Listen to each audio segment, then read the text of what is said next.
Okay then.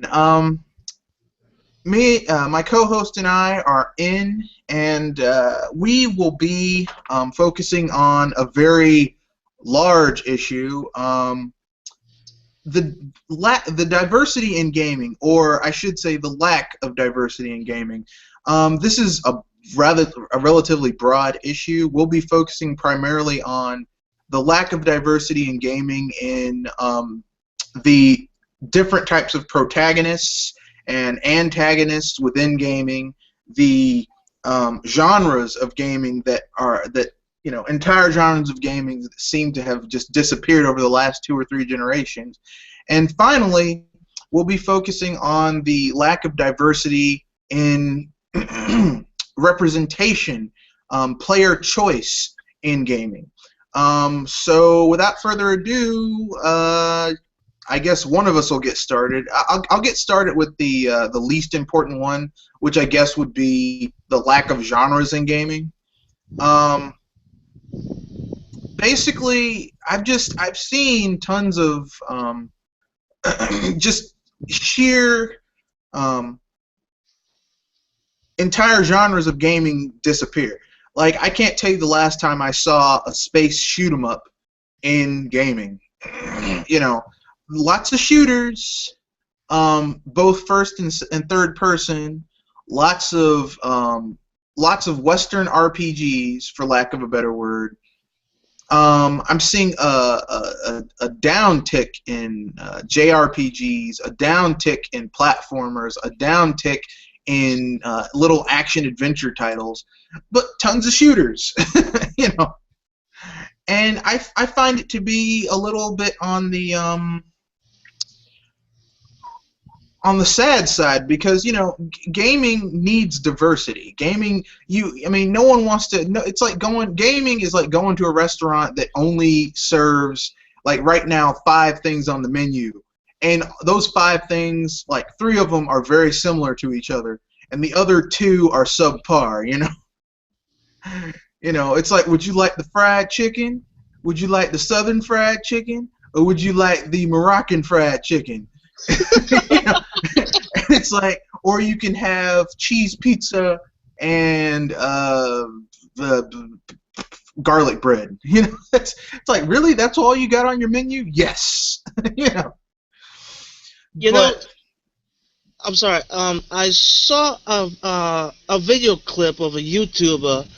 Um, he actually pointed out that some games from different genres actually have something in common, like some RPG elements, but in his eyes, the way they um, uh, um, oh crud. The way they implement the RPG elements and the stats and all of that, um, to him, it's basically out of place, or, yeah. even making the game, the core game itself, even more tedious than it should be.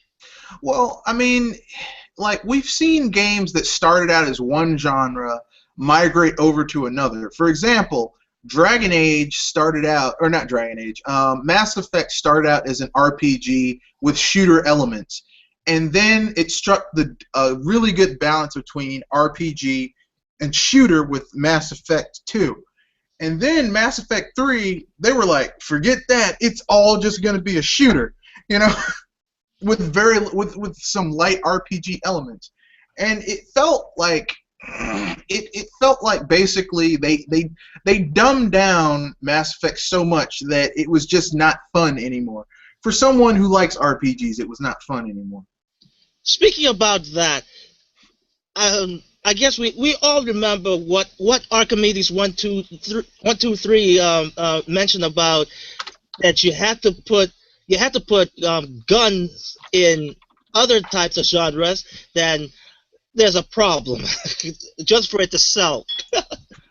Yeah, that's the thing that gets me, is like, I really don't care.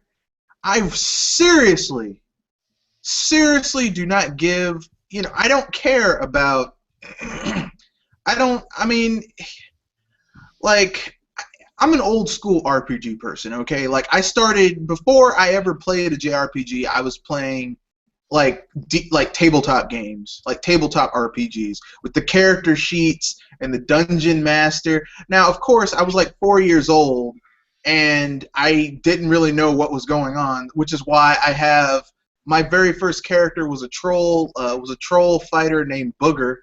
Uh,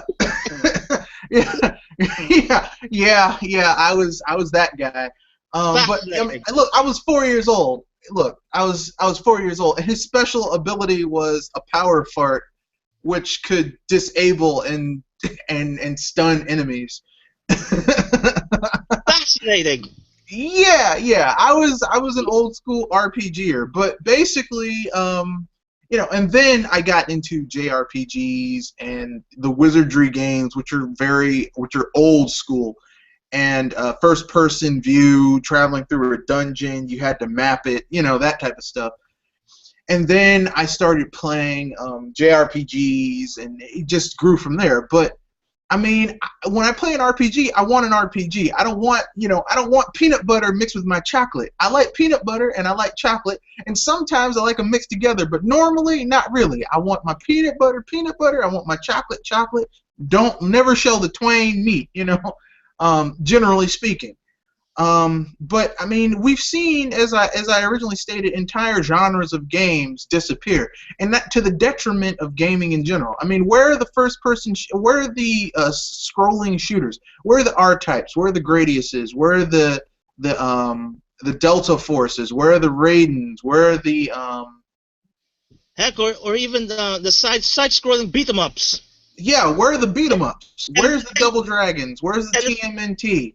the thing is, I really thought those games would take off in this day and age, but it seems like the unlikely. And speaking about that, that last side scroll beat 'em up. Anyway, Yeah. The Teenage Mutant Ninja Turtles, Yeah. which, yeah, you would think they couldn't have botched that, but apparently they have. Well, I mean, the thing is like, I basically, like, okay, beat 'em ups kind of went the way of the dodo for a while, because after Capcom just gave up on Final Fight, there was no one to really make, like, and when arcades went down, because arcades were made to get your coins, to get your quarters, or your so when Capcom stopped making really awesome beat 'em ups, and Sega and Konami, there was no one to really carry on that torch, to carry on that torch.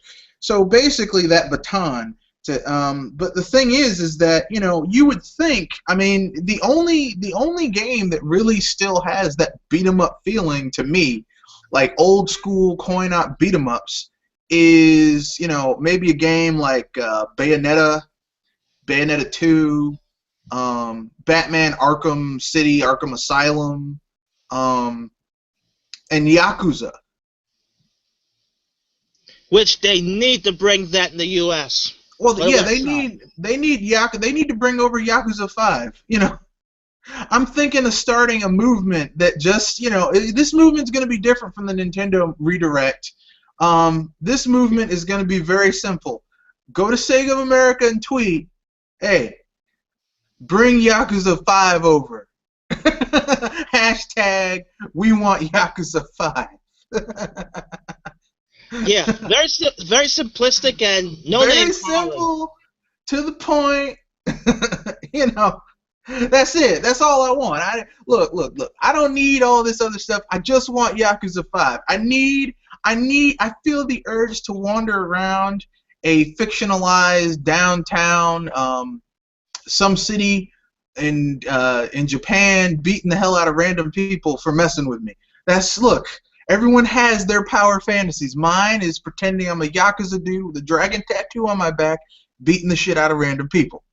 So, who happen to mess with me? Because look, I'm gonna let you on a little secret. If you see a dude walking around and he's got a dragon tattoo on his back, just don't fight him. Just don't do it. But anyway, Yeah, the lack of diversity in gaming in the genres of games brings it further, in which you see the second least important thing, or mid range, is a lack of player choice. I mean, I'm seeing tons of games that really, like, and I'm gonna throw Nintendo into this. Only just recently did we get to play a Pokemon game where we could be people of darker complexions. You know, Yeah. I mean, and I understand that Japan is very homogenous, and I understand that the minority groups in Japan are very small and are highly ostracized and almost forced to be underground. You know, I understand that, but still, I mean, I want to play as a dark-skinned person. But I mean, this isn't just a Nintendo thing. This is, like, I remember I played the first Dragon Age, and like you cannot be a dark-skinned person in the first Dragon Age. You can be a swarthy-looking white person. You got to be kidding. Yeah, but you can't be a black person. I'm like, really? No black people, huh?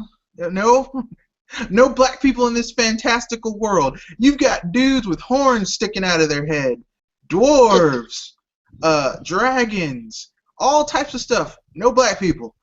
Damn. I mean, at least Mass Effect had some black people. I'll give them that much. Mass Effect, they were like, okay, there's gonna be black people in Mass Effect. I still couldn't make. Going back around Pokemon now, I wouldn't have thought that much about it, just for the whole. In the earlier Pokemon games, they were sprite based, but ever since they came in, they were doing 3D modelings. Yeah. That's when I opened to the idea of, yes, now they have to bring at least some sort of skin tone or something like that. Well, normally I would agree with you and say, well, it's because of the lack of technology. But I'm going to let you in on a little secret. HAL Laboratories made a game for the Super Nintendo, for the NES, that only released in Japan, called The New Adventures of the Ghostbusters. It was the sequel to the Ghostbusters game, but it was made by HAL Laboratories, and it's a really good game. It has all 5 Ghostbusters: Ray, Egon, Winston. That's right, Winston. Peter, and Rick Moranis' character. I forgot his name. But it has Winston. And yeah, the NES had certain sprite difficulties, so he was blue, but hell, you knew he was the dark-skinned character. Okay? There is no excuse, none, for them not giving you the chance to play as a dark-skinned person, or as a woman, or as any of that stuff. Now, Nintendo has actually begun to open up. I mean, they've started to bring more of the female powerful characters to the party. We're seeing, Princess Peach come into her own. We're seeing Princess Zelda come into her own. They need to have their own game. Yeah, we've got Bayonetta and all that other stuff. But I mean, color-wise, we're beginning to see it open up a little bit more, which makes me happy. But which brings us to the most important topic, which is, there needs to be more diversity in just the protagonists in gaming. I mean, how many times can I play as a bald-headed white guy with a beard, or a white guy with closely cropped hair with a beard, who has a grizzly voice and uses a gun, and has anger issues?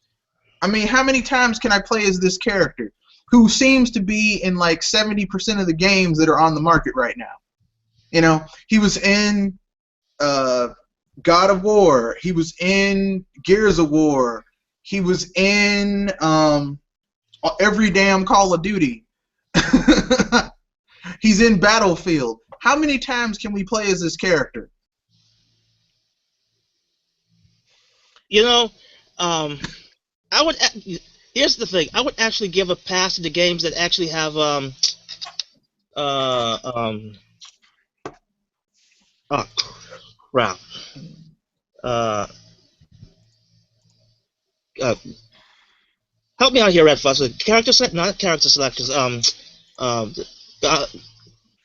create your own characters. Those will get those type of games. Yes, for me, they'll get a pass. Like how Rainbow Six was. But correct me if I'm wrong. But didn't Call of Duty or Battlefield have that option as well? I mean, Well, to be frank with you, I have not bought a Call of Duty since Ghost, and I ordered it because it was on sale for $13 on Amazon. And when I got it, I took it out the box, like the box that it was shipped in, and I looked at it and it was shrink wrapped. I'm like, am I really gonna play this damn game? Really? And I said, no, I'm probably not going to play it. And then I promptly put it back in the box, taped it back up, and sent it back. I have not bought a Call of Duty ever, and I've only played them sparingly at my other friends' houses. And while you may be able to make your own character in Call of Duty, and you're just seeing their hands and a gun, I don't like the concept of being forced to play as a white person all the time. I mean, I understand people say, well, as the developer, I have a vision. I understand that, but here's the thing. I'm playing your damn game. I want to play, look, I play games so I can experience things that I can never experience in real life. You know, sometimes I want to play, sometimes I play as a woman. Sometimes I play, if I'm playing a fantasy game, I'll play as another race. I'll play as an elf or a lizard person or whatever. I'll play as something else, you know. I mean, I don't always want to play as some white guy. I'm sorry. I mean, I know that may be too real for you, but I want to. I mean, people want choice. People want the chance to play as something different, which is why, you know, the fact that Nintendo has not really, has not really utilized the power that they have with the Miis. Could you imagine an RPG where you get to play as your Mii? Oh yes, absolutely. Could you imagine leveling up your Mii? And of course, they'd have to have a thing in there so that people wouldn't have Hitler Mii. Hitler Mii or a Mii who looks like a dick. But other than that, I mean, the sky's the limit. Could you imagine? I mean, and yeah, they have Miis in Smash Brothers, but could you imagine? And they're adding more Miis, but an entire game devoted just to Miis, like an Earthbound kind of RPG, except instead of Ness, Paula, Pooh, and Jeff, or should I say Ness, Paula, Jeff, and Pooh, you are Miis. It's all just Miis, and you literally get to be the main character. That would be awesome. I would lose my shit. Now it's too bad that Nintendo is only doing that with Animal Crossing, or well, not Animal Crossing, Tamagotchi Life, but Tamagotchi. If you have a 3DS, there's all these little games where you can use your Mii as a playable character. But really, an entire game built from the ground up with just Miis as the main characters, that would be awesome. That would be awesome. They could do a 3DS version and a Wii U version because, look, the Miis are a new IP. Push them. I mean, let people play as themselves. Let people play as someone else. Let people experience a game as differently. Don't always have every single protagonist be... I mean, and the protagonist in these games doesn't always have to be a male power fantasy. The protagonist could be let the protagonist be a skinny, nerdy kid who's not physically adept. Let the protagonist be a fat kid who can't run very far or jump very high. Let the protagonist be a little girl who's kind of short and scrawny. I mean, the part where you say a character that that's not strong and can't jump high. That's basically Toad. But yeah, yeah. Now I will say this. Uh, now we might probably can't get that choice when it comes to again I'm going to have Nintendo as an example, like in the main Mario series, or even the Legend of Zelda and so on. But that's why there's always a spin-off where you can actually go through that route. I'm just saying, I would like to play a game that's different. You know, I would like to play a game that I would like to play a game where, I mean, that's one of the reasons I like Fallout and Skyrim and, like, games. I'm really excited for X. Oh yeah. Because I can create a character that looks kind of, sort of like an idealized version of myself, you know? Ooh, idealized, not your real self then. No, because I don't think they can. I don't think they would want a 6-foot black guy who weighs like 250, 300 pounds with a beard, who's really out of shape. And you know what? I wouldn't mind that, to see a virtual character like that that's basically out of shape but can still hold on its own. You know. But yeah, I mean that's what I want to see. That's the type of game.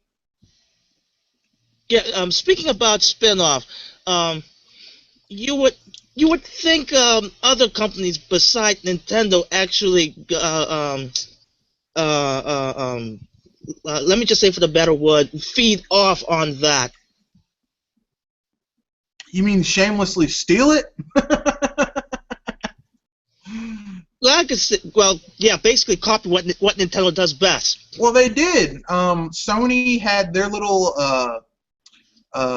your home avatars, and then Xbox had their avatars. They stole Mii's shamelessly. They were like, "Hey guys, we're coming up," but the thing is that like Nintendo didn't attempt to rape you like Microsoft and Sony did with all of these weird things. Like they didn't charge you for fake clothes for your little fake person. like Microsoft did. Like, hey, if you buy Gears of War, you can get a Gears of War shirt for your little fake avatar. Like, really? Yeah, so I have to ask, how much the price for those chingamajig for those avatars? Fake clothes for your avatars?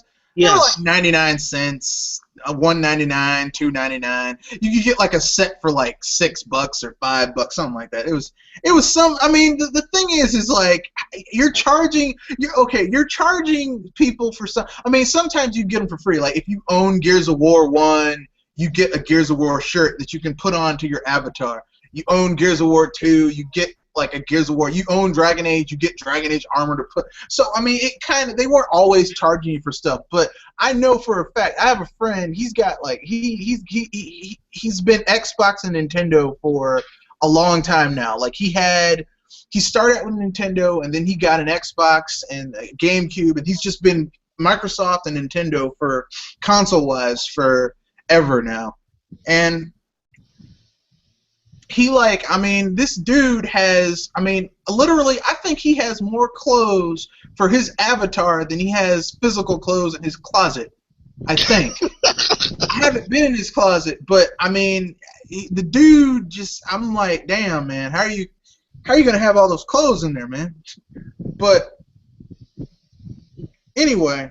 Okay, when I heard the price, I really thought it's not so bad. But yes, the idea behind you actually have to buy to get those virtual clothes.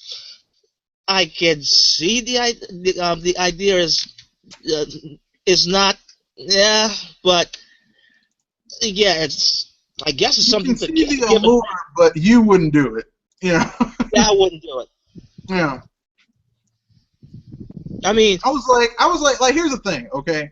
Like, I can play Find Me on my 3DS, and I can get little accessories and outfits for my me for absolutely nothing.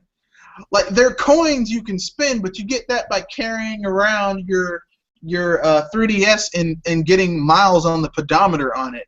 So it's like,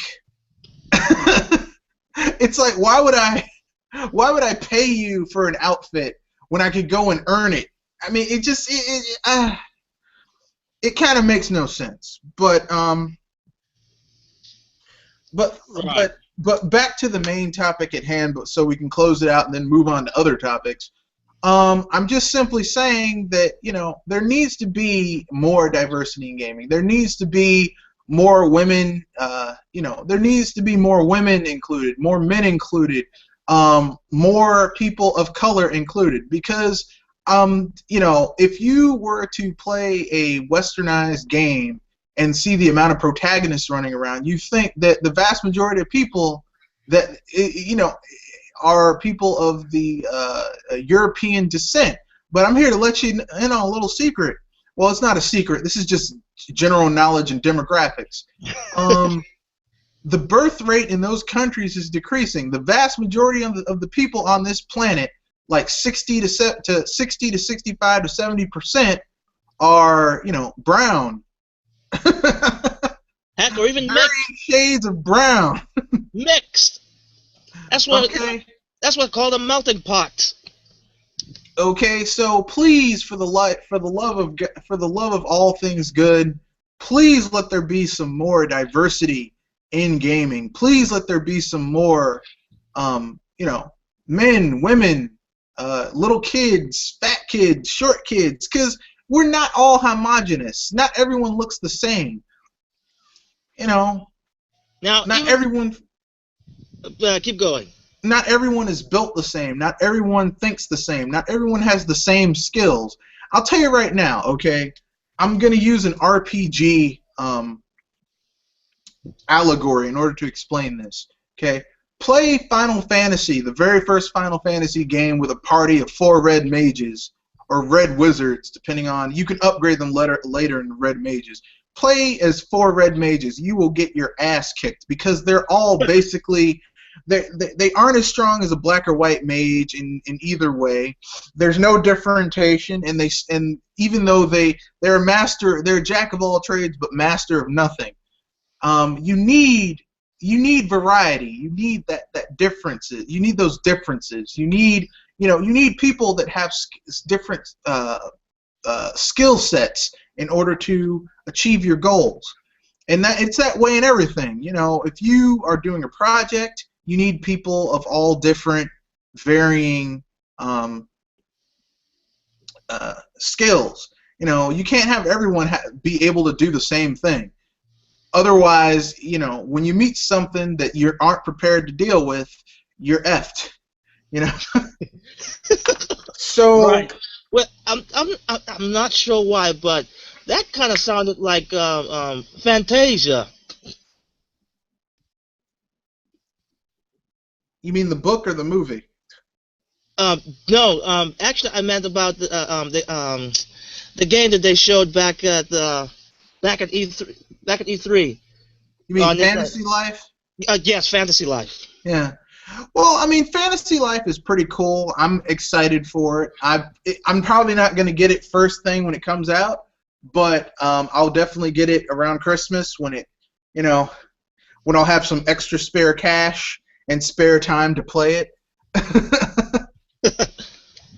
Because look, man, it's either Fantasy Life or Pokemon X or Pokemon Alpha and Omega, and I'm getting Alpha and Omega because basically I can now take X, transfer all of my Pokemon over to the Pokebank, and then bring them all over to bring all my Pokemon over to Alpha and Omega. So Now, to be honest, I'm actually iffy on the whole Pokemon Bank thing. I mean, it's really a shame. Actually, disappointed that I can't transfer my Pokemon from X and Y straight to another game, which I need to have a Pokemon Bank to do that. Which well, actually, I don't think you do, but Pokemon Bank makes it easier. Like Pokemon, like the thing is that when you transfer from X and Y over to Alpha and Omega, you're probably going to have to do some weird special thing in order to do it. Whereas with Pokemon Bank, literally you're just like you put it into the bank, and then you go and take it out of the bank, and it's very simple and automatic. And considering that the bank is like it's $5 a year, which is like. I mean, really, for Nintendo to charge so little is almost like I feel almost bad by using it because $5 to basically hold your Pokemon for as long as Nintendo is in existence. That's amazing. That is cheap, man. yeah, but still, well, yeah, well, you did say you have to do some half-wit of miracle to port your Pokemon straight from one game to the next. I mean, it shouldn't be that hard. It shouldn't be that way. Well, I don't know how it's going to work in Alpha and Omega. What I remember porting over my red and blue, my red team of Pokemon from Fire Red and Leaf Green. My Fire Red Pokemon over from that to Pokemon Diamond and Pokemon Diamond to Pokemon Black, and that was really hard to do. It was Fire Red to Pokemon Black. Like you had to like do some weird thing because basically you're literally bringing characters over from two games that have completely different architectures. Like one was on the Game Boy Advanced, the other one was on the DS.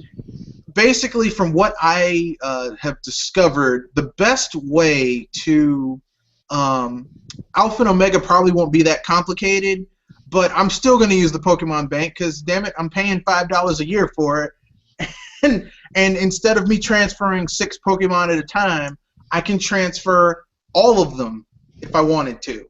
So, right. Here's to me building, and the thing that makes the Pokemon Bank so very useful is this.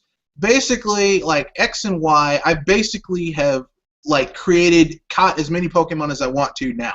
So now I can take all my Pokemon, put them in the Pokemon Bank, restart my game, and then get different starting Pokemon. So basically, I can just have all 3 starting Pokemon, all 6 starting Pokemon, and create the ultimate team, which is awesome to me. Right. Yeah. Okay. I get it.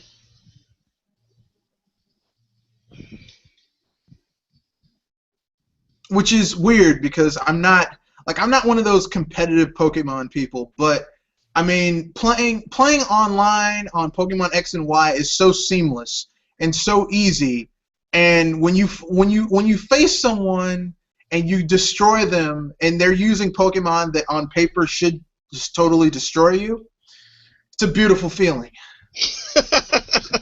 Like I played this dude, it was 3-on-3. He had Dialga from Pokemon Black and White. He had some other like uber powerful Pokemon and a Gyarados. And this dude, what? Did you know what's the level of your opponent's Pokemon? Well, they were all capped at 50 because that's the thing. In multiplayer, all your Pokemon go down to 50, or they go up to like 100. It's either 50 or 100. But they were all 50. Right. and it was like it came down to basic stats and what TMs your Pokemon knew. So basically, he sends out his Dragon type, but it's also a flying type. So I'm hitting it with like Smackdown and then Earthquake, and I destroyed that SOB, and then and then he sends out his Gyarados, and I sent out my Charizard because I like Charizard, and then I transform my Charizard. No, I used Smackdown on the Gyarados, and he killed my Your Charizard. Shoot. No, he didn't kill the Charizard. He killed my let's see. Damn, I forgot the name of it. He's the newest Pokemon character. He looks like a ninja and a frog. Greninja? Yeah, Greninja. I named my Greninja Jiraiya because he's a frog and he's a ninja. But anyway, yeah. I wanted to call him Gamma Bunta, but he's not that big. But anyway, so I smacked him down, and then I basically used a series of really he finally defeated him, but his Gyarados had been smacked down. Then he transformed his Gyarados into its ultimate transformation. So I sent out my Charizard, transformed it, and then used Dig like 3 times on him. Here's a little secret. Charizard, teach your Charmander Dig, and it will never, ever, ever stop being an awesome move for that thing to learn. To use. Unless your opponent's Pokemon is still a flying type or hasn't been smacked down. Yeah, well, I mean, no. The great thing about Dig is that basically it enables you to dodge while at the same time attacking, which works out really well. Now, if they're levitating, you might have to use Smackdown, or you can hit them with the other attack I taught my Charizard, Fly. Oh yeah. My Charizard is all about hit and run, baby. Hit and run, because its defense sucks. So. Oh yeah. It can't take that many hits. Like, even though I've super trained its defense to go pretty high, can't take that many hits before it gets knocked out. So. I will say, your opponent really was not ready. No, then he sent out a Mewtwo, but he couldn't transform it because he'd already used it on his Gyarados. And I sent out a Pancham, which is a dark fighting type, and then I just I just used Crunch over and over again. I'm like, I like Mewtwo, but today is not your day, my friend.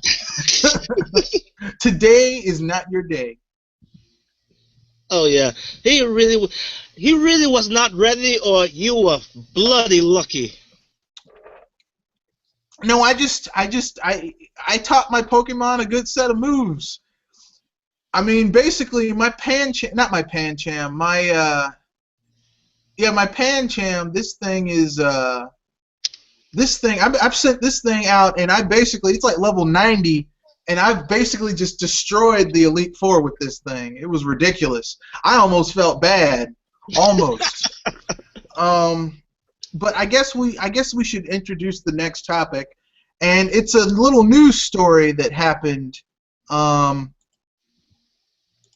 if you know anything about PlayerEssence.com, apparently someone is suing Sony for lying about the 1080p 60 frames per second gameplay that was supposed to be in, This is so freaking hilarious, man. Well, he's suing them because they lied. I mean, in principle, yes, but have we gone this far? I mean, granted, yeah, Sony was the one who opened the floodgates, but you know, if this kind of lawsuit actually happened when Colonial Marines was was still a hot buzz, I would understand. Well, someone is suing them. Yeah, Someone's suing Sega and Gearbox for that game. And you know what? I don't blame them because they like. Here's the thing, okay? I remember that one, and yes, I guess I'll agree with what you're going to say. Well, here's the thing. If someone sells you if someone sells you a Blu-ray player, right? They're like, this Blu-ray player will output in 2000K, right? It will output in 2000K. And Right. you get it home, and not only does it not input at 2000K, but it has problems reaching 1080p, and you paid like $800 for it, you'd be pissed. You know, you'd be like, what is this BS? Why isn't this thing not working?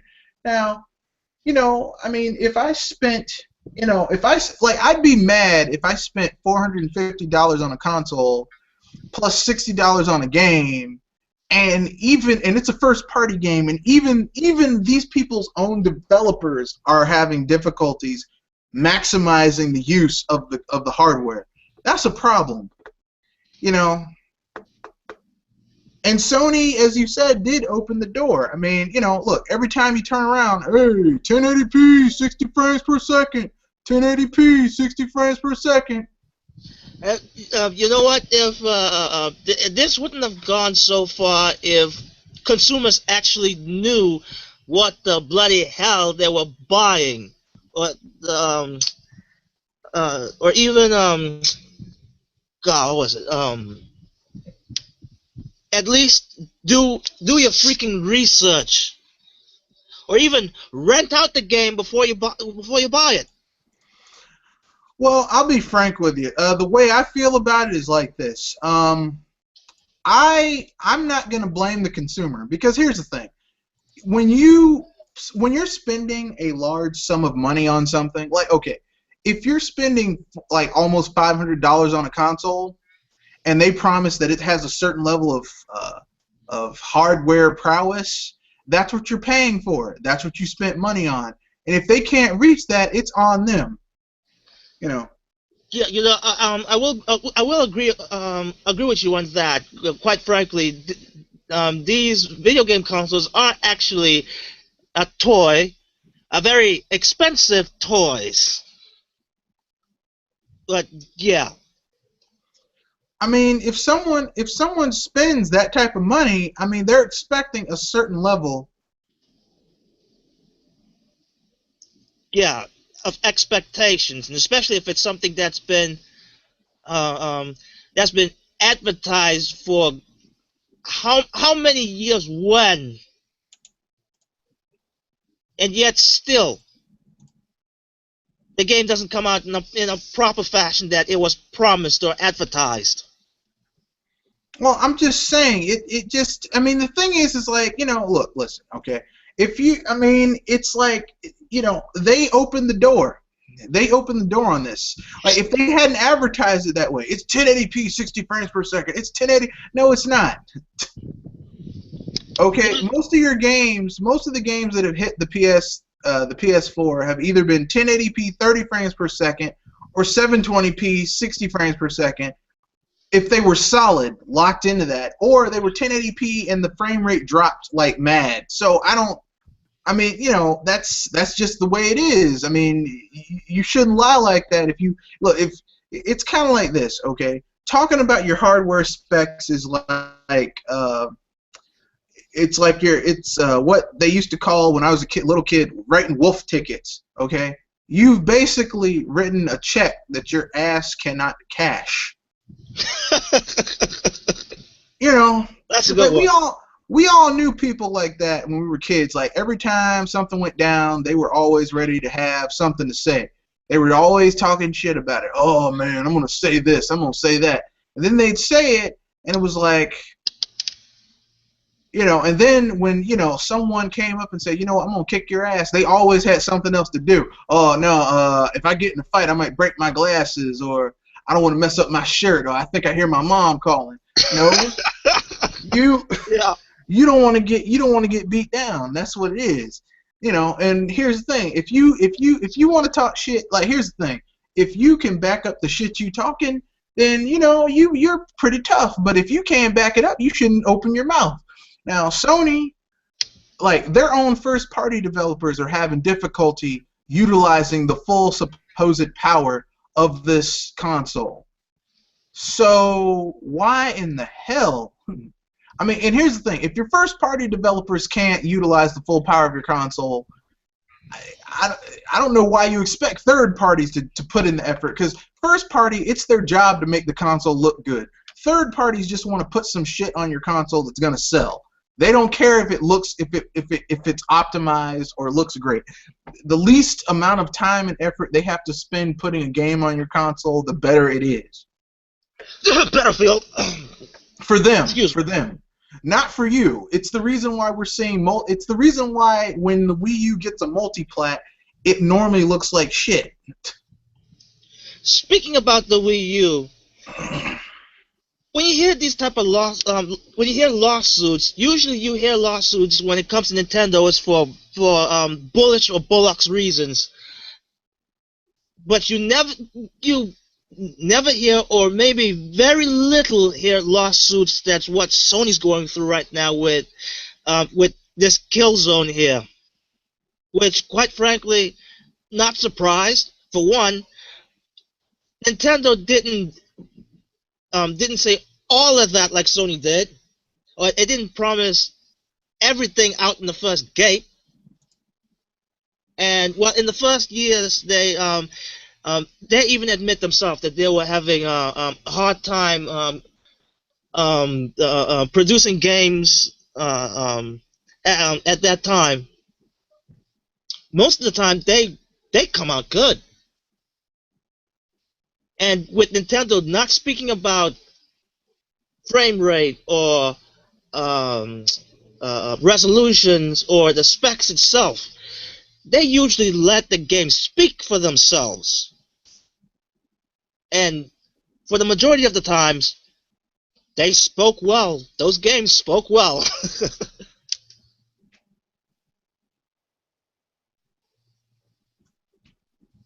Well, anyway, but I mean, I just want to get that topic out there. It seems to me that a lot of people don't understand that.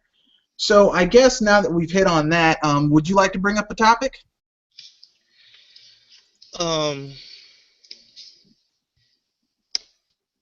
I would like to go back to the whole diversity in games, especially with The Legend of Zelda. I've heard Twilight Bites, actually, I'm not sure if it was Twilight Bites or Ken Jefferson, said about they would really like to play as a dark-skinned protagonist in The Legend of Zelda. And for me, I am actually indifferent about it, but I'm actually cool with it. You're cool with what? Like actually play a protagonist that's a different race than a Hylian. Hylian. Yeah. Like even a born male or even female Gerudo in the Legend of Zelda franchise. Heck, they could even make it as a spin-off. I mean, I remember when there was a big discussion about an African Hispanic Spider-Man. I don't know why that went out of control, and given the reason that it was actually off of a different should I say different not different dimension.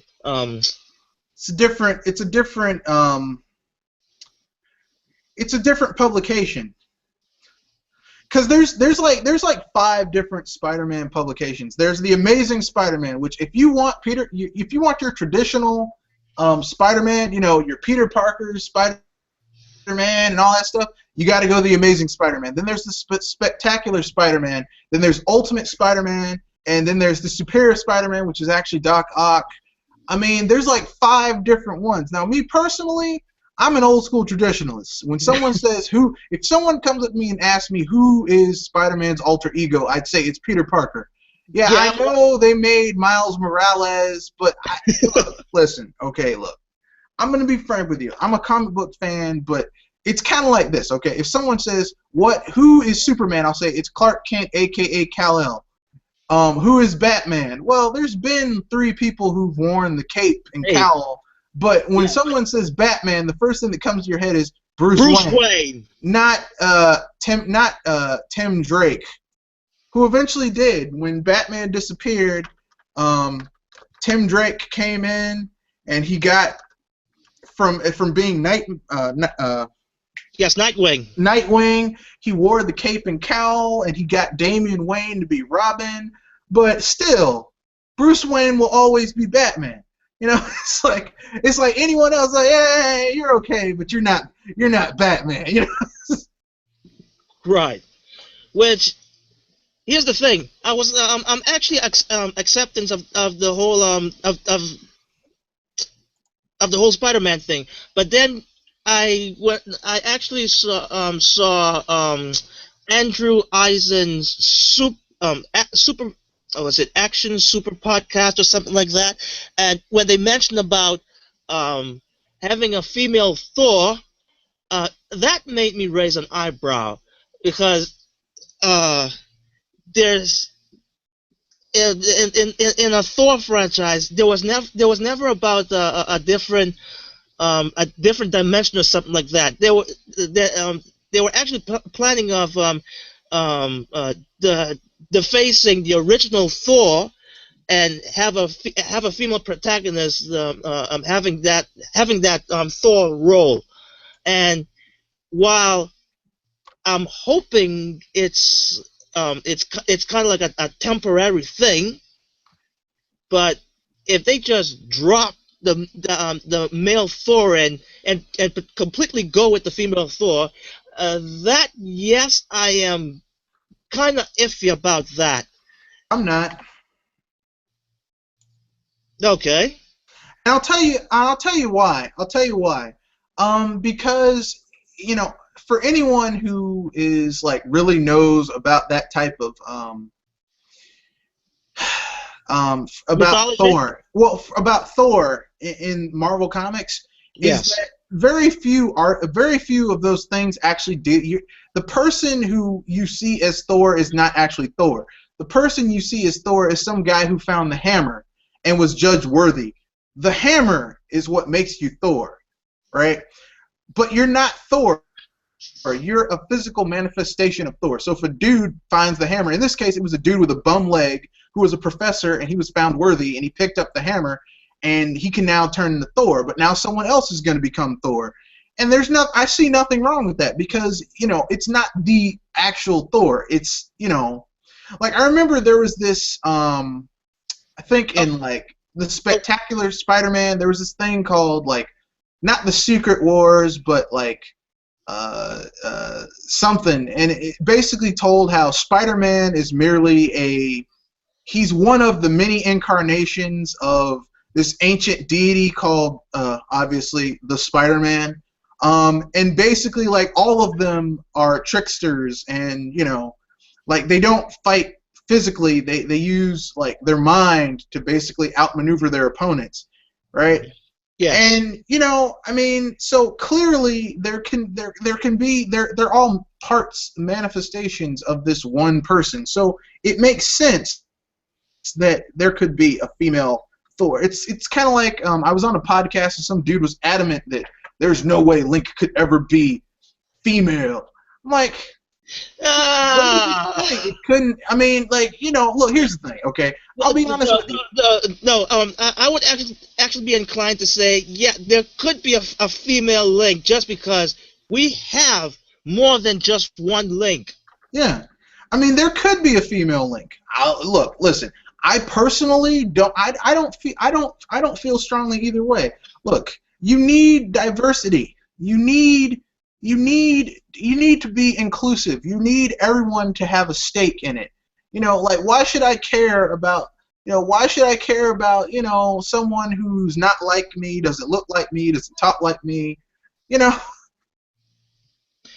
Yeah, which this also could play off as a spin-off for the Zelda franchise to have a female protagonist. Either way, it could work. I'm just saying it's just kind of weird. Yeah. Now, when you said about the way you described Thor to have that mantle, yes, then yes, I was inclined to agree with you. I guess I was going back to the movie version of Thor. Yeah, that's when I thought they couldn't work that way. But if if that's how the story of Thor began, the way you described it, then yes, this could totally be possible. Yeah, what happened was is that the character you see in those movies, like those two movies, the two Thor movies, that's actually Thor. But in the comic book, Thor disgraces his family, and Odin casts his hammer away, 'cause that's the source of a lot of his power. Like Yeah. 85% of Thor's power comes from that hammer. And some professor with a bum leg finds it, and he's judged worthy. And basically, the hammer takes the place of his cane. And when he taps the cane twice on the ground, it turns him into Thor. He isn't Thor. He gets Thor's powers. So anyone who's judged worthy, there was like a whole thing where Beta Ray Bill was judged worthy of Thor's hammer. Of course. In Ultimate Avengers, the Hulk picks up Thor's hammer because the Hulk is so strong that he can overcome almost anything given enough time. He picks up the hammer and brains he brains Thor with it. I was so happy. I was like, yeah, that'll teach that pretentious asshole. Yes, yes, Thor is a pretentious asshole. Yes, I said it. Yes. Yeah. Yeah, I have to agree. He is a pretentious bastard. Okay, it's kind of like when I remember when I was reading the Battle Planet saga, and then when the Green Scar saga, and then when the Hulk finally comes back to Earth, I so wanted him to mess up Iron Man. I was like, you know what? If Yeah, there was ever a time where the Hulk would be perfectly right and just killing a lot of people, now is the time. Just now is the time. Now is the place. It's time for the Hulk to kill a lot of people. But he didn't. He didn't. Yeah. Well, now I did say that um, having a female protagonist, or even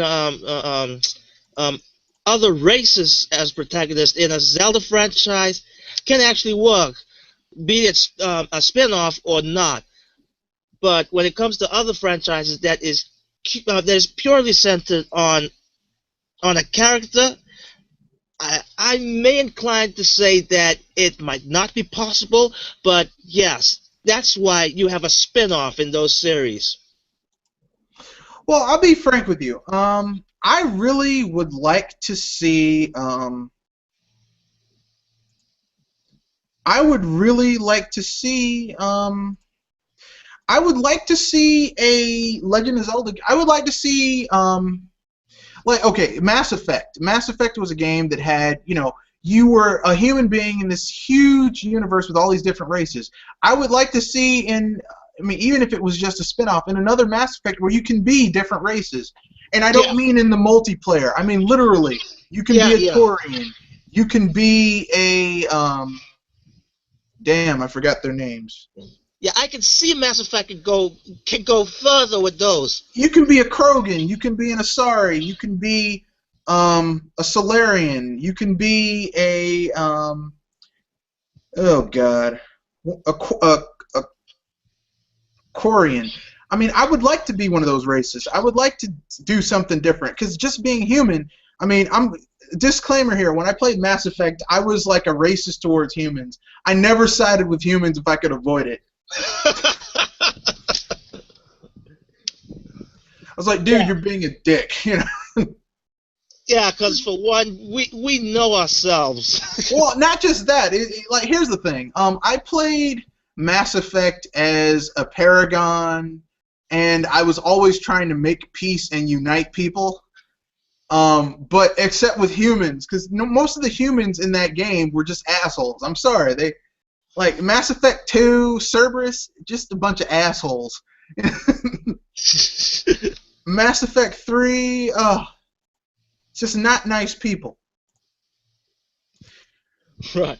Here's the thing. I actually wanted the most out of Nintendo. Now,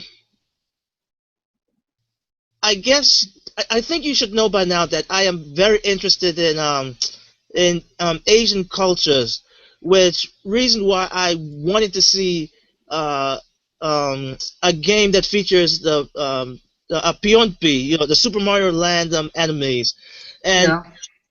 and then I'm seeing this Nazo no Muramasa that just released on the Virtual Console for the 3DS, which Uh-huh. is also has Asian uh, um, has something of Asian culture, and I was just loving that to see to see that, and finally from Nintendo.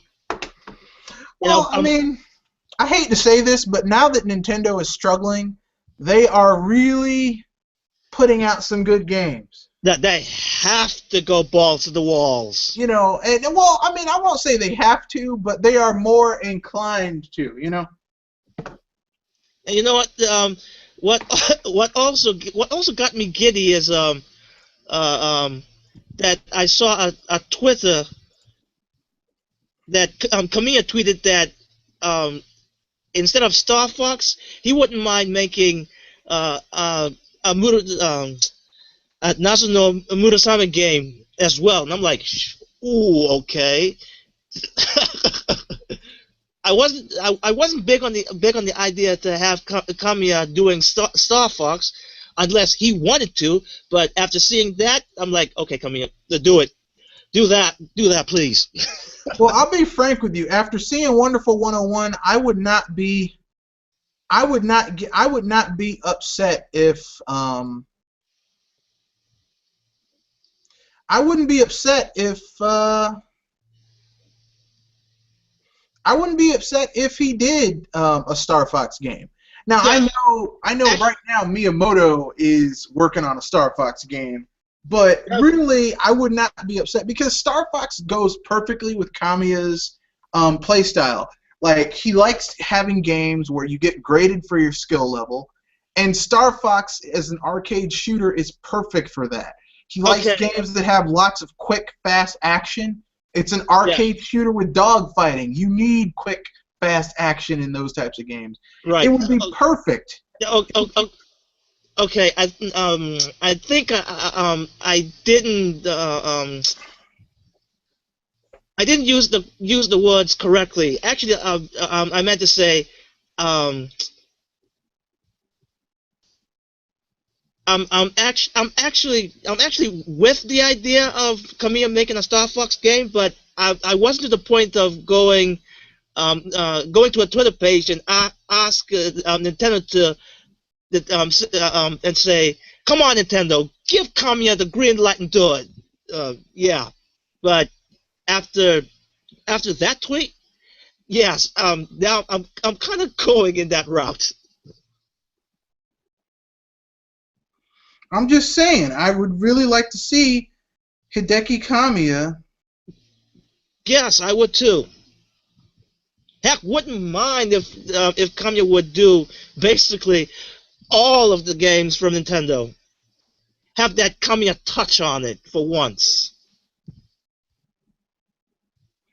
Well, the thing is that Hideki Kamiya is a really good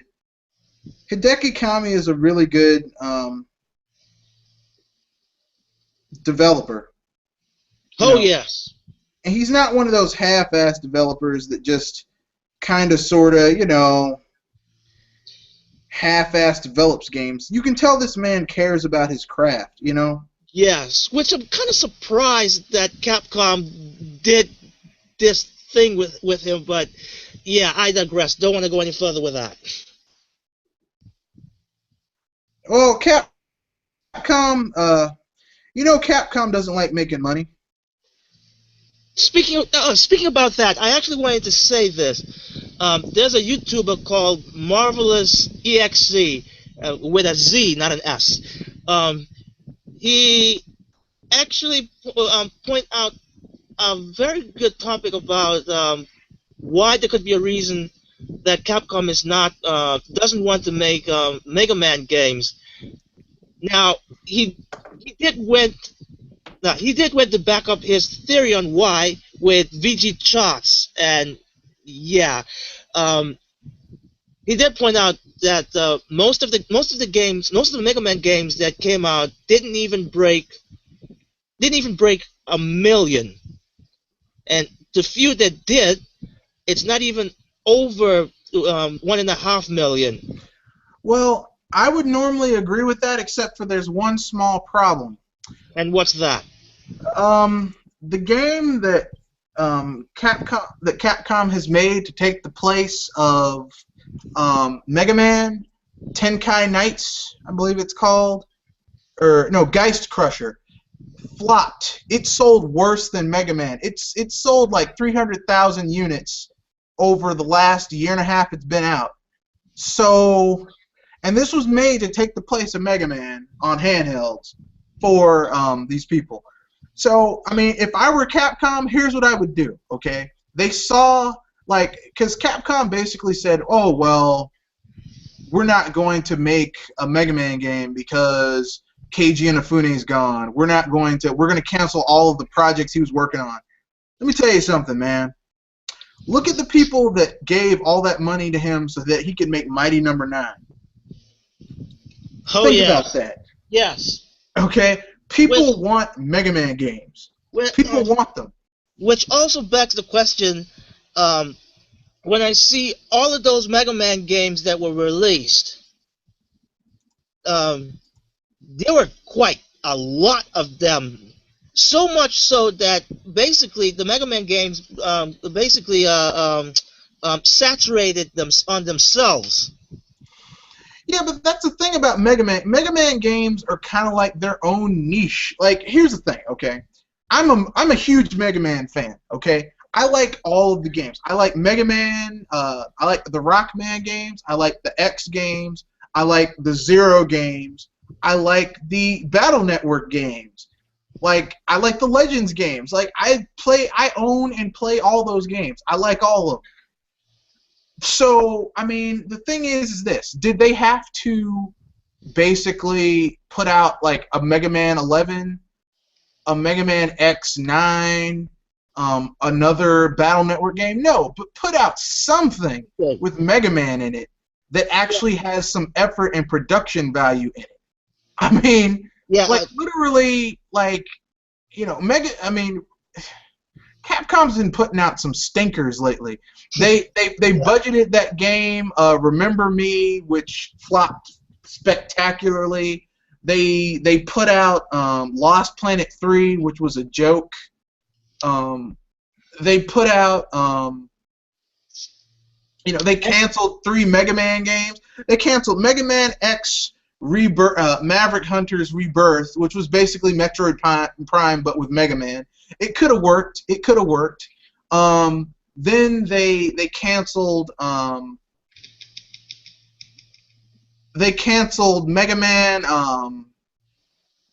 They canceled Mega Man Legends, which was the reason one of the top reasons I got a 3DS was because, man, they're coming out with Mega Man Legends 3, because I like Mega Man Legends 1 and Mega Man Legends 2. Man, if the only reason I got a 3DS was for that game, I'd be SOL.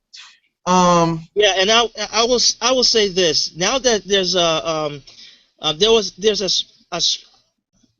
a space of right now till the last time they released a Mega Man game, I mean a new Mega Man game, it would be ideal or the perfect timing to actually make a Mega Man game.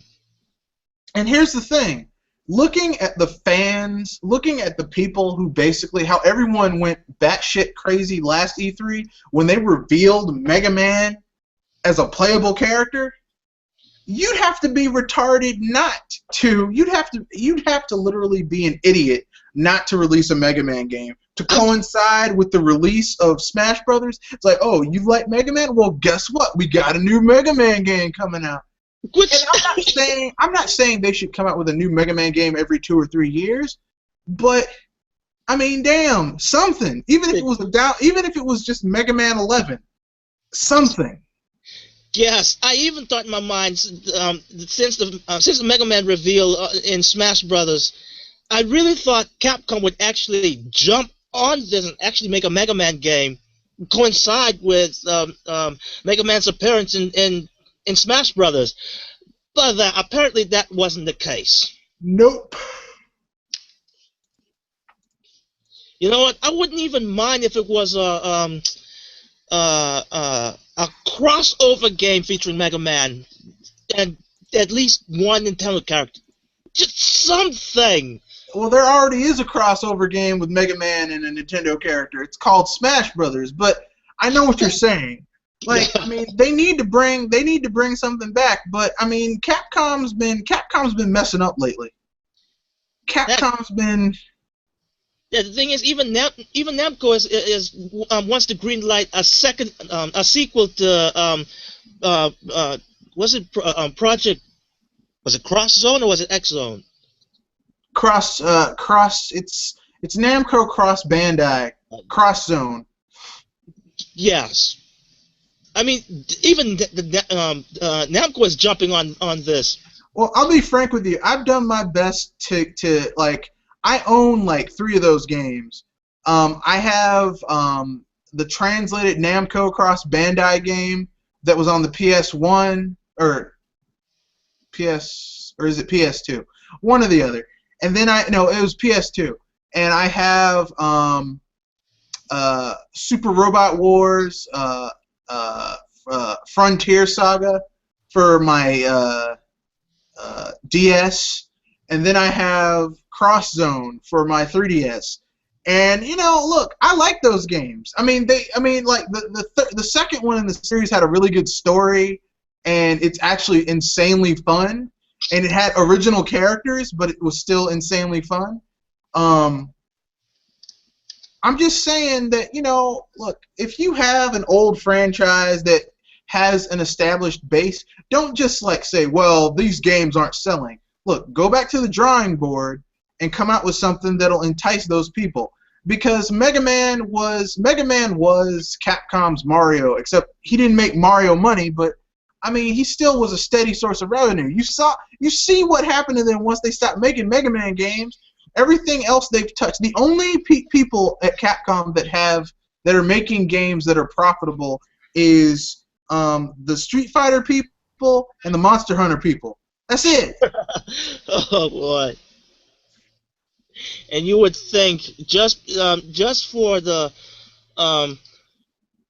Marvel versus Capcom, or even Capcom versus SNKs, you would think they would bring out more games of characters that we haven't seen. Well, they can't make Marvel vs. Capcom games anymore because Disney canceled their contract.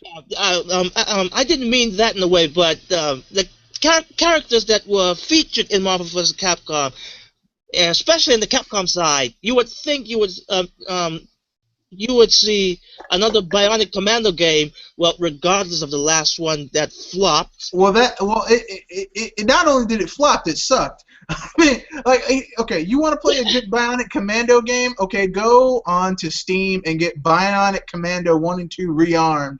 They're reskinned, modernized versions of the original Bionic Commando, of the first Bionic Commando on the NES, and the second Bionic Commando, which is a completely new IP, and it adds jumping, but it's still better than that piece of garbage 3D game. But that's the thing. I thought a formula like that, you cannot F that up. Well, I mean, you think it would be? You think it's hard to mess up a dude with a mechanical arm that has a grappling hook? How can you mess that up? Well, Capcom did. So. Thing is, First of all, you know when I knew that game was gonna suck? When they showed the opening cinematic.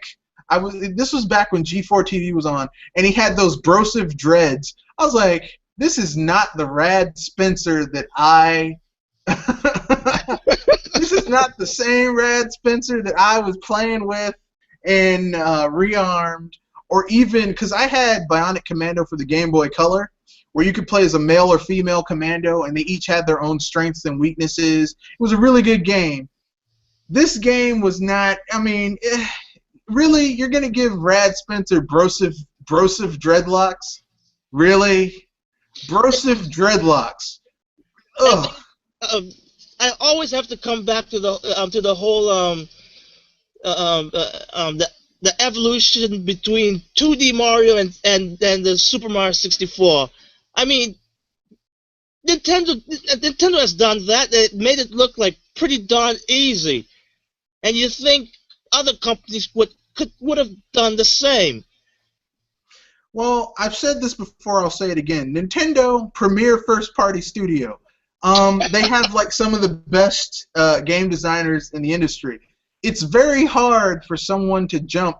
Like literally, the thing is that Bionic Commando, the new one, the one that came out on the consoles, that game was too darn. What's the word I'm looking for? It was too. What's the word I'm looking for? They were trying to go for the quote unquote hardcore audience, and so they basically, But the thing is that the people who like Bionic Commando aren't like, yeah, man, dude, yeah, man, yeah. They aren't that type of gamer. They don't want that type of game, Which it kind of frustrates me to no end. I mean, have you seen Mario? A character that basically stayed the same in appearance and everything, and yet I'm looking at Bionic Commando, and did it have to be that drastic? I mean, come on. At least, but I have to give prop with Strider though. At least that stayed with its essence, and even though it's not fully 3D, but yeah, give or take. I'm just saying, it's like these people have no sense of, Heck, I'll even give Sonic Team props for Sonic the Hedgehog when. No, I won't give them props. Okay. No. No props. Look, listen. The best Sonic games I have ever played were the 2D runners. I never want to play another 3D Sonic. Look. Sonic Adventure was okay. Sonic Adventure 2, okay, but. And after that, you would thought they would actually improve on. Yeah, I mean, basically every Sonic game after Sonic Adventure 2 that's 3D feels like a derivative of Sonic Adventure. Like Sonic 06. Has a sequence where you're running on a wooden bridge and a whale is destroying the bridge behind you. I wonder what that's from. It's like these people are like, well, if it ain't broke, don't fix it. Fix it. It's like, seriously, dude, how many times can I run down this bridge and have a whale chase me? How many times? How many times? The only thing that changes is that Sonic 06 is a glitchy, bug-filled mess. Oh God! It gives gamers nightmares to play that damn game. Well, I guess our final topic is at hand, and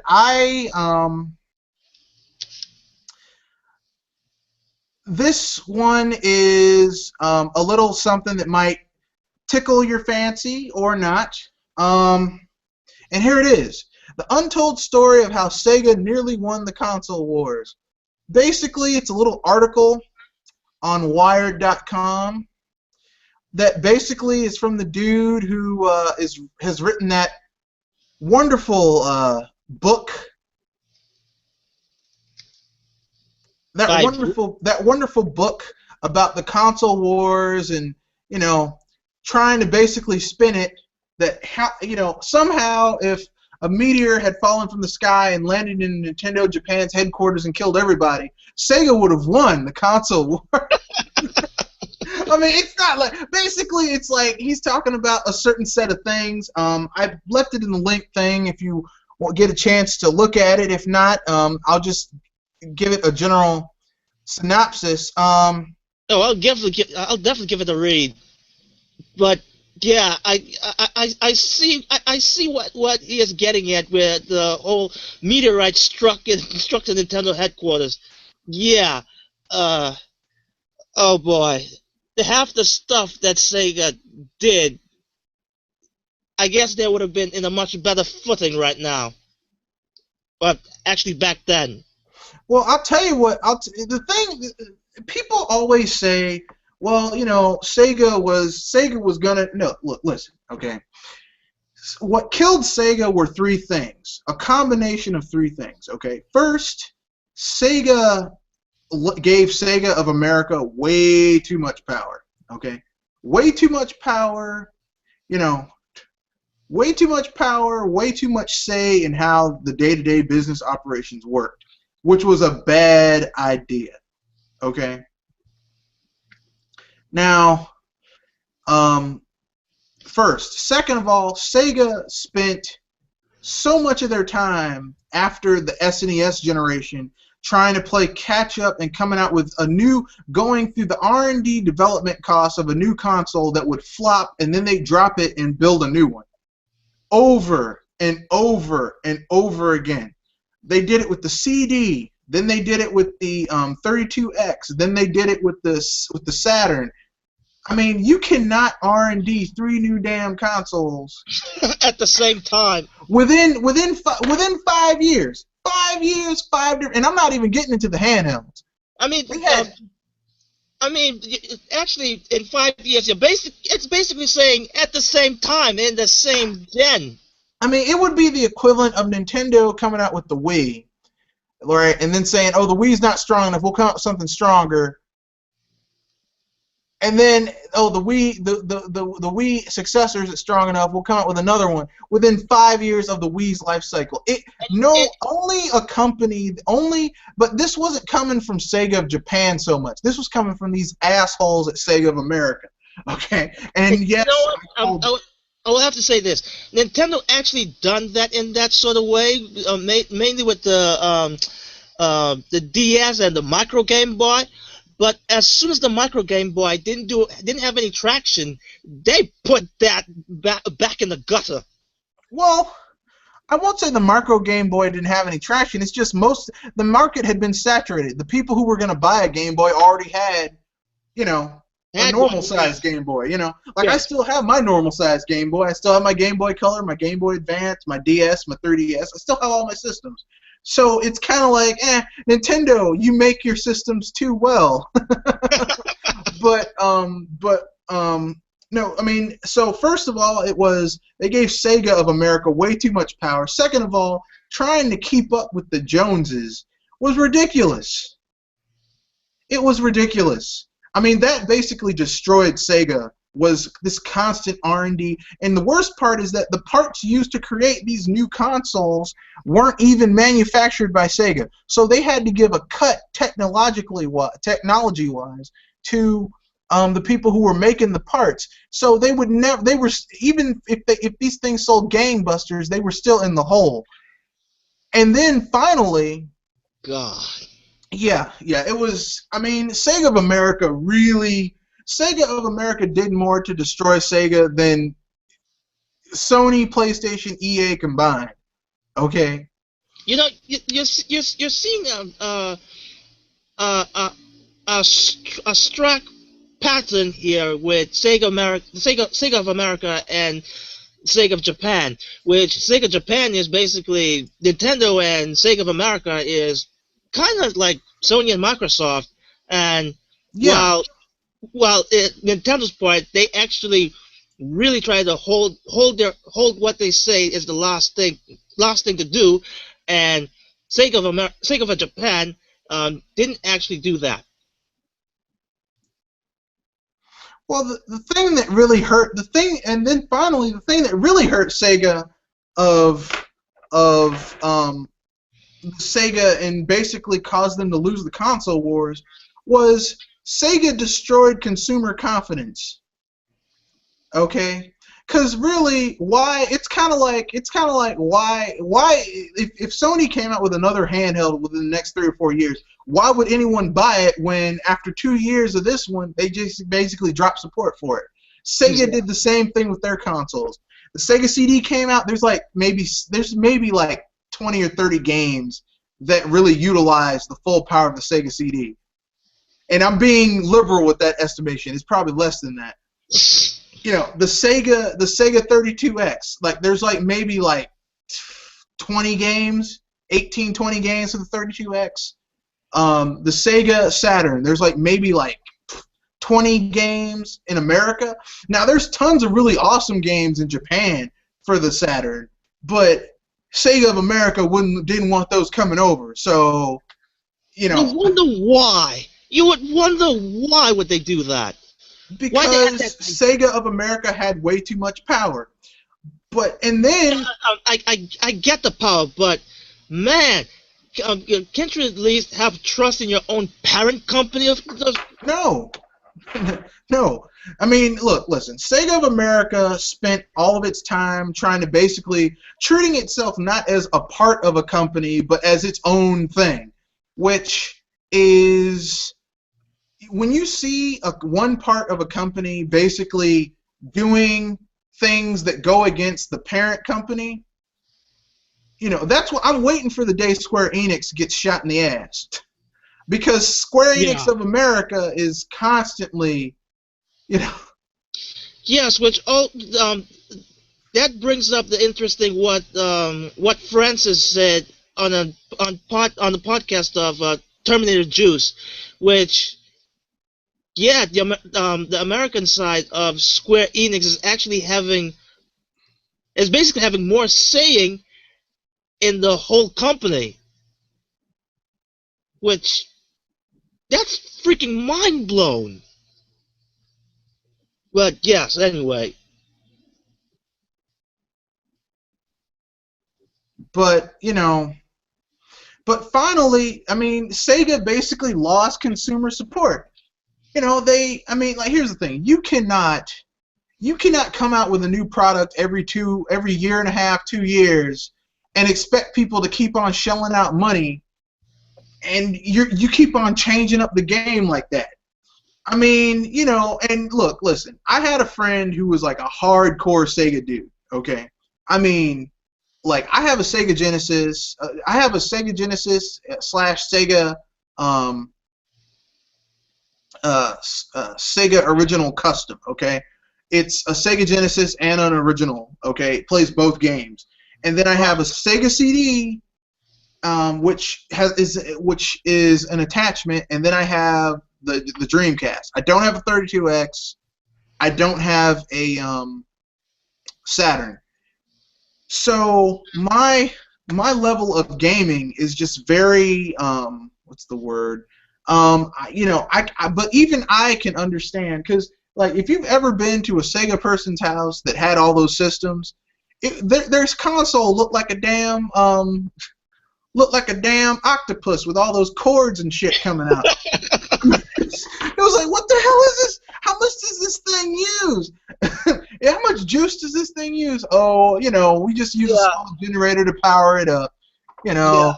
You needed, I mean, that was, oh, God. I mean, yeah, I remember it. Now that you're actually saying that, I remember a time I went to a friend's house and saw they actually have a Sega Genesis. I didn't know at the time what it was, but it was actually the 32X as well. And I'm sitting there, I'm like, dude, what the hell? What's this thing on top of this Genesis here?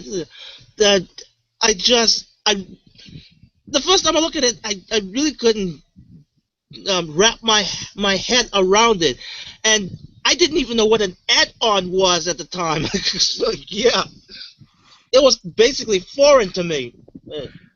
Well, I mean, the thing is like they just all of these different add-ons and like, well, you could add this and add this and add this, and I mean that console war was, ooh, you know, I'll tell you the truth. That Atari and television console war with George Plimpton, it actually looks like the actual sport. We had nothing on Sega does what Nintendo don't. And Nintendo struck back with, now you're playing with power. Superpower! Now you're playing with power. The Super Nintendo Entertainment System. I will have to say this. Keep in mind, this was at when the Dreamcast basically died. Keep in mind, this was a time that the world was actually being widely being introduced to online.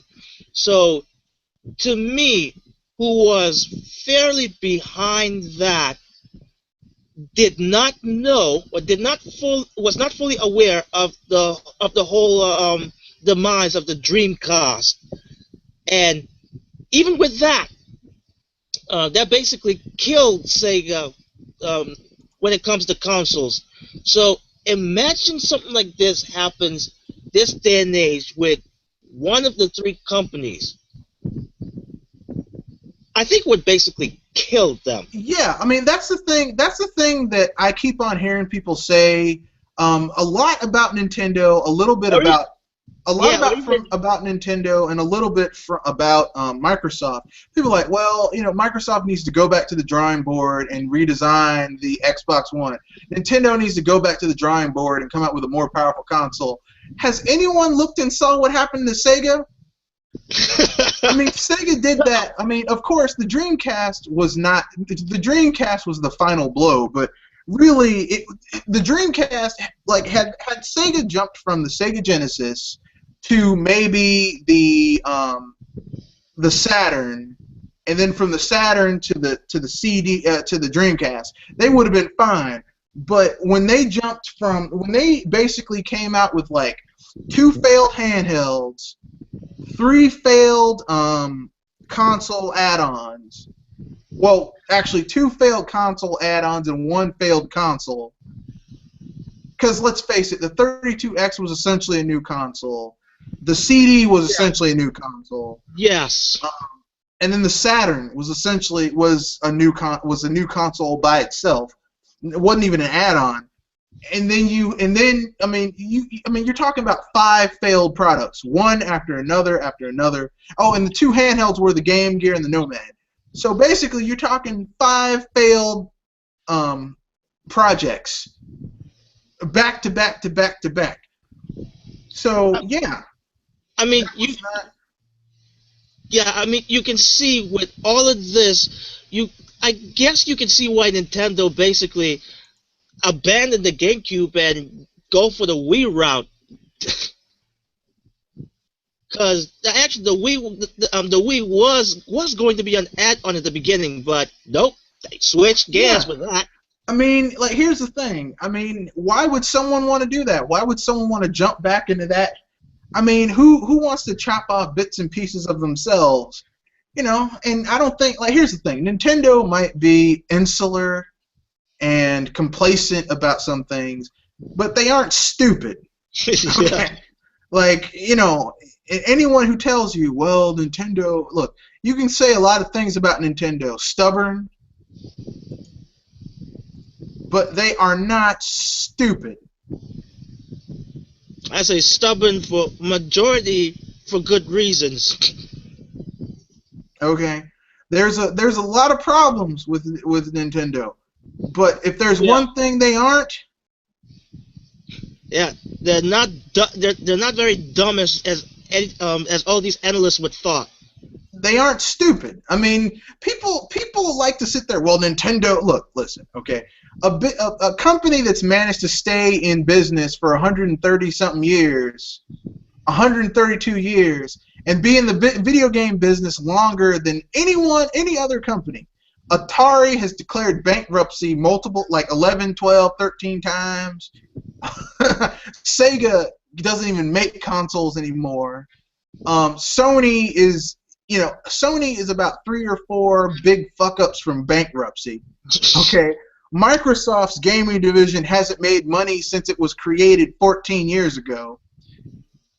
So yeah, I mean, putting all fanboyism and stuff aside, these people are not dumb. Okay. You know, yeah, it kind of reinforced the saying of um, uh, the third console is a curse. I mean, we can see it happen. It happened with Nintendo with the N64. It started declining there.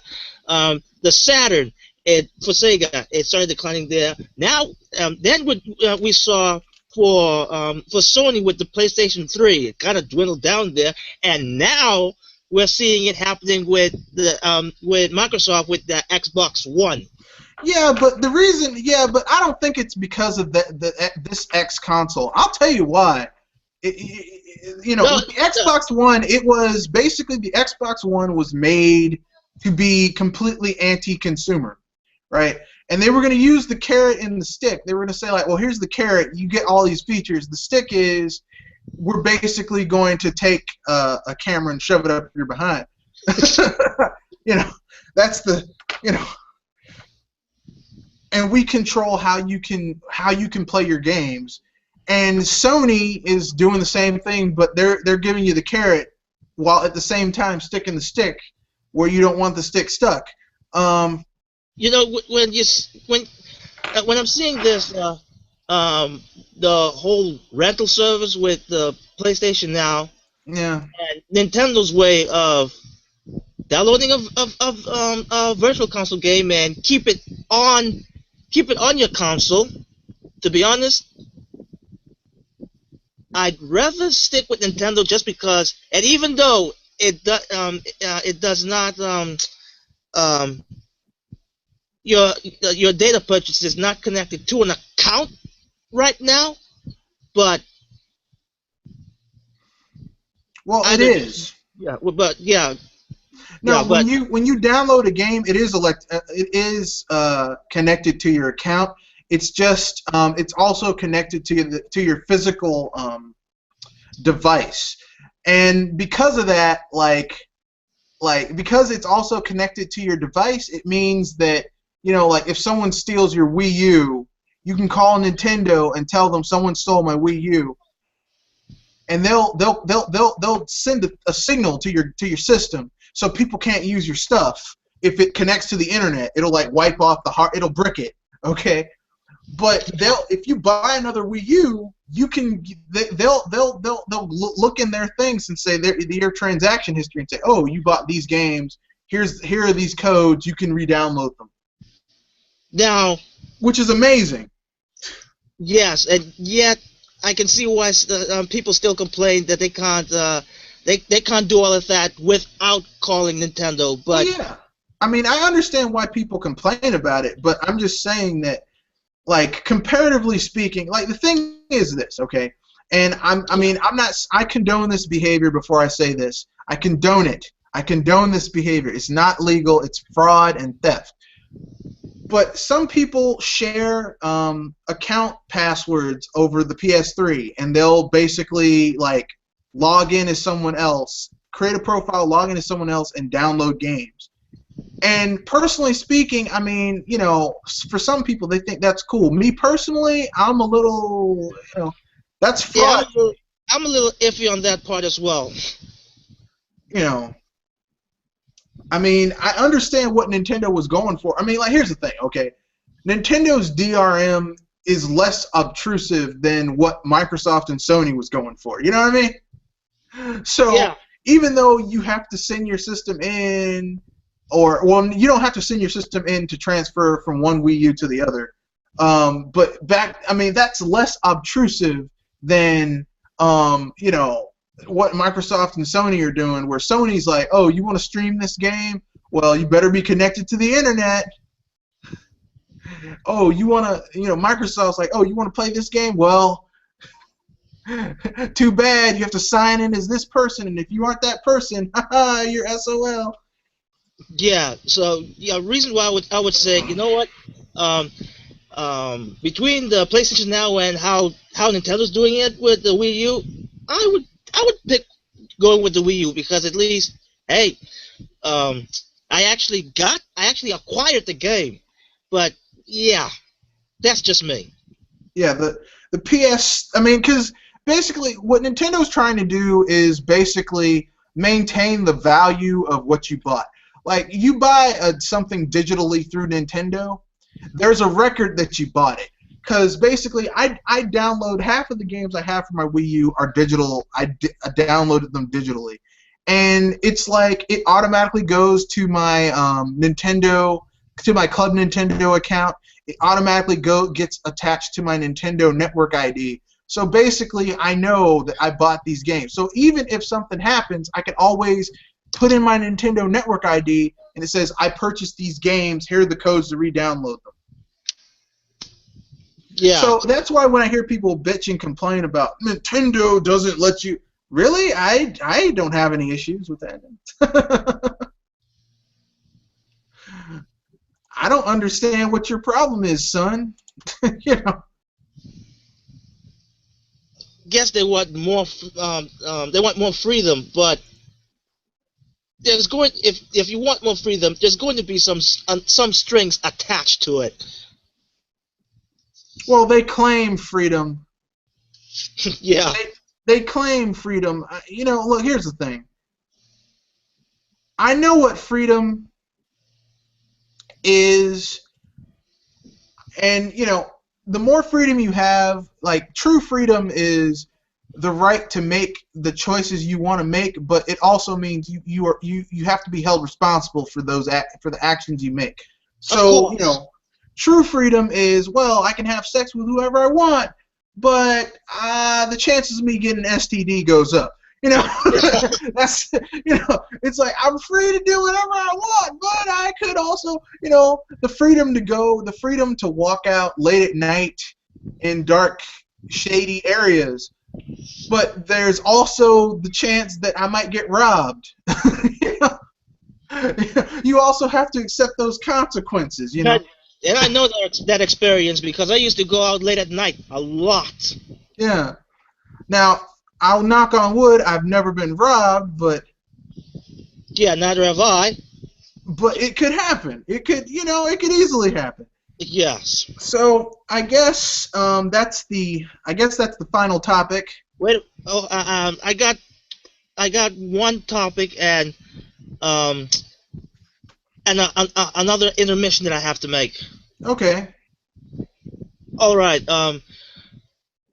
I should have said this on the last podcast. I don't know why I didn't do it, but apparently what I said about the topic I made about Slightly Mad Studios, it seems like that Facebook post that I thought it was an official Facebook of Slightly Mad Studios.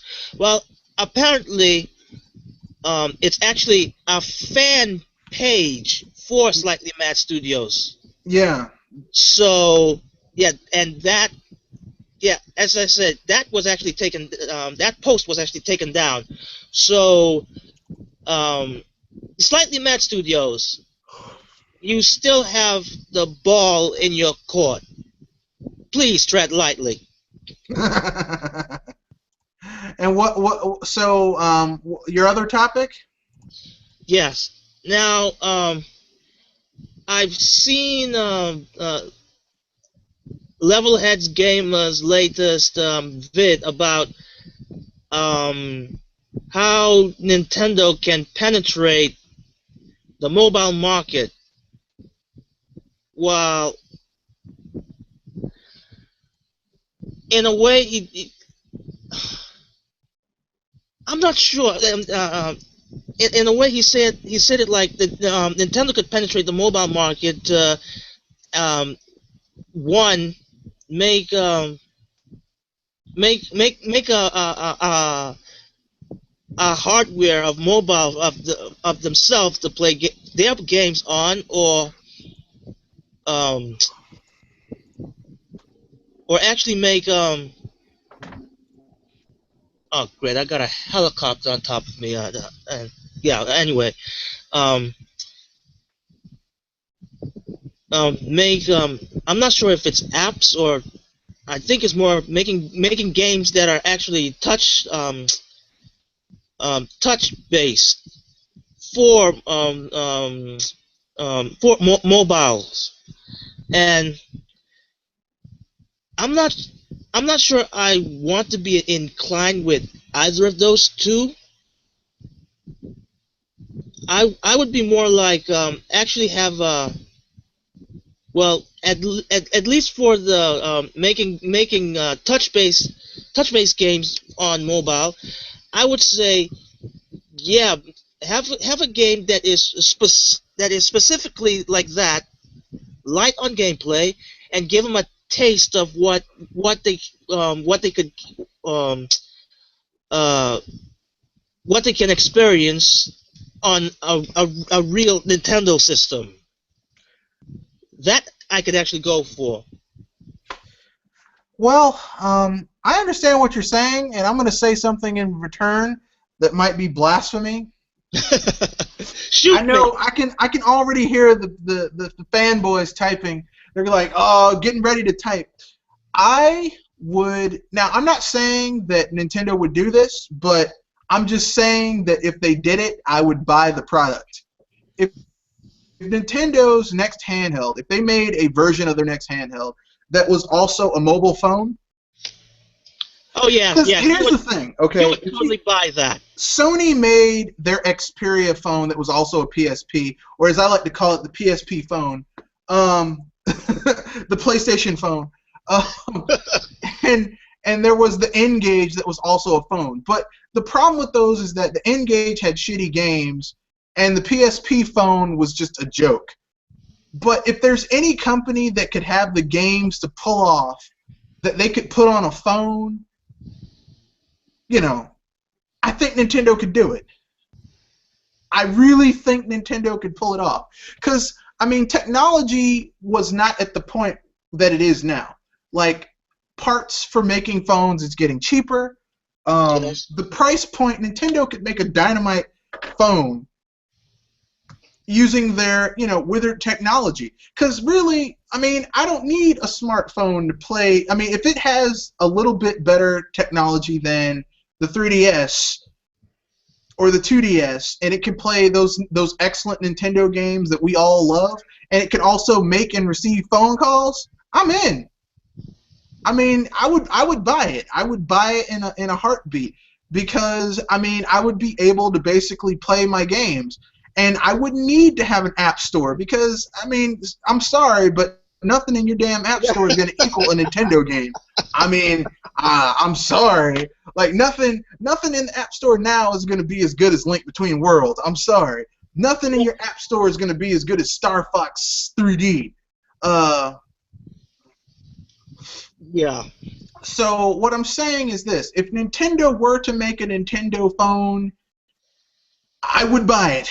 I know it's terrible. I know some people are going to get mad at me. I know some people are going to be like, how dare you?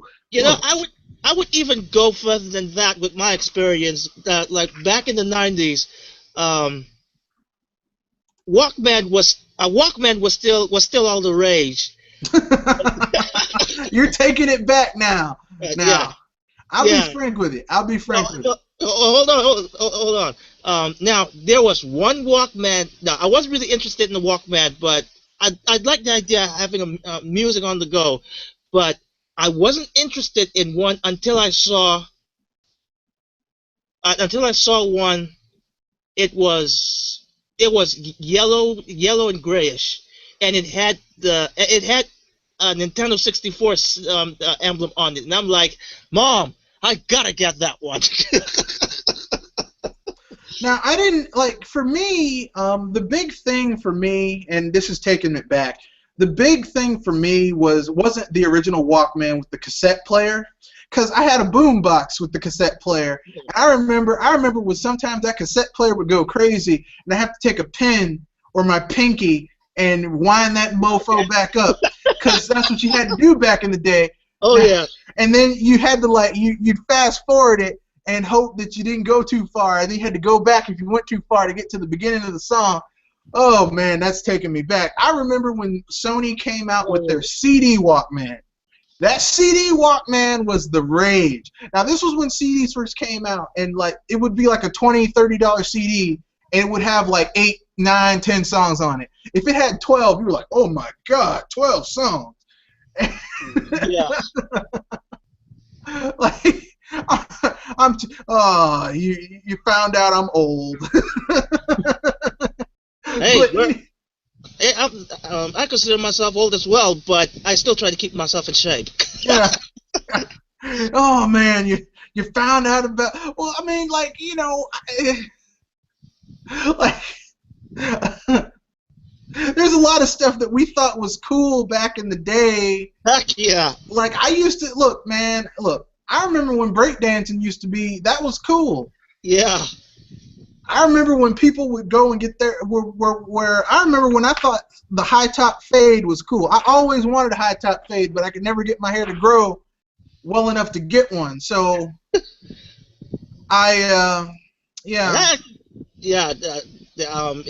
though that was the rave, I certainly didn't find it rave enough for me. No, that was it depended on where you were. Like now, see me, like the big thing when I was a kid was breakdancing. Like everyone, if you wanted to be cool, you had to be able to breakdance. So you had like my little ass, 5, 6 years old, trying to breakdance. I actually got pretty good, but that was a long time ago. I was a lot more limber back then. If I tried to breakdance now, I'd break something and have to go to the hospital and use my insurance. But anyway, on that note, I guess we'll give our the final say, and then wrap it up. Right. So you want to go with your final say, or shall I? Well, you go first. Yeah. Well, this has been Triple M, and the way Iwata came started with his speech back. Oh crap! I'm not sure if it's 2011 or was it sooner, but he did come out. He began with something how he said it interesting. He said it like this: on my business card, I am a CEO of the company, but I used to work as a programmer, but I'm a gamer at heart. And I always keep that in mind. So, here's my revision. I'm an artist in mind. I'm an adventurer in spirit. But at heart, I just love to play games. Now, see, how am I supposed to follow that, man? But I'm not even going to try. I'm just going to say what I want to say. Look, this is Mr. Red Fox, your co-host. This has been Bullshit Busters, Episode 4, Diversity in Gaming. We were expecting a few more people, but, life happened. So we carried it home. But as I was about to say, I'm Mr. Red Fox. And, I haven't tolerated fools lightly since 1991. And that was, a long time ago. So, just remember, game on. Don't play games because other people think it's cool or, people, you want to be part of the crowd. Play games because you enjoy it, damn it. And with that, I bid you adieu. See you next time.